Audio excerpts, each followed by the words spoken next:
បាទបន្តទៅទៀតនេះមកមើលពាក្យដែលប្រើប្រាស់ជាប្រចាំហើយឃើញច្រើនក្នុងសាលាចរិតទី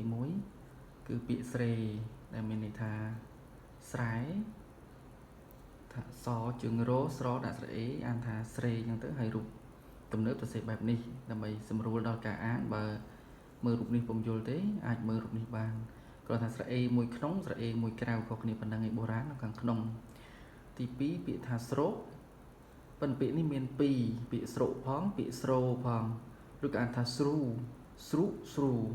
ស្រោកស្រោឬស្រុស្រូនឹងទៅសេបែបហ្នឹងហើយដែលបច្ចុប្បន្នហ្នឹងត្រូវនឹងពាក្យថាស្រូវដល់ទៅពេលទៅនេះយើងសេស្រោកដែរប៉ុន្តែស្រោកនឹងកថាស្រុកប៉ុន្តែពីដើមស្រុកហ្នឹងគឺសំដៅដល់ភូមិឯងដល់ភូមិឋានកន្លែងលំនៅរបស់អ្នកស្រុកហ្នឹងរបស់អ្នកភូមិហ្នឹងគឺហៅថាស្រុកហើយដល់ពេលភូមិគឺសំដៅដល់ដីបាទបើកាលណាដូចបច្ចុប្បន្ននេះយើងថាព្រះភូមិអញ្ចឹងគឺព្រះដីនឹងឯងបាទព្រះភូមិគឺព្រះដីតទៅទៀតទៅឃើញមានវជើងរោដាក់ស្រៈអៃអានថាវរីវជើងណូដាក់ស្រៈអំអានថាវនុំអញ្ចឹងវរីវនុំនេះទៅសេរូបទំនើបបែបនេះហើយ